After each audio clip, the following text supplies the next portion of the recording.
Parenting techniques positive কি negative এই কথাটা আমি নাই উল্লেখ করলাম। যেটা দরকার সেটা হচ্ছে কনসিয়াস প্যারেন্টিং।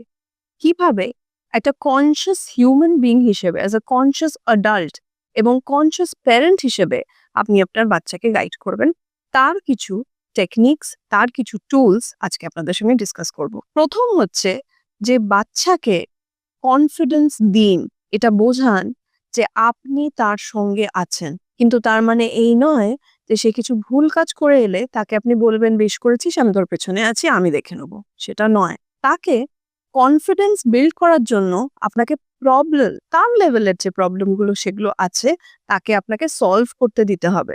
নিজে গিয়ে তার প্রবলেম সলভ করলে সে সারা জীবন বুঝবে যে আমি উইক, আমার দ্বারা হয় না, বাবা মার কাছে চলো, বাবা মাই দেখে দেবে। তো তাহলে নিজে যে বাচ্চা প্রবলেম সলভ করে, তার প্রবলেম সলভিং স্কিল ডেভেলপ করে, তার কগনিটিভ ডেভেলপমেন্ট হয়, পরবর্তীকালে এরাই কিন্তু কনফিডেন্ট বাচ্চা তৈরি হয় এবং পরবর্তীকালে কনফিডেন্ট অ্যাডাল্ট তৈরি হয়। রেজিলিয়েন্সের জন্য এটা খুবই ইম্পর্টেন্ট। 2 নম্বর পয়েন্ট,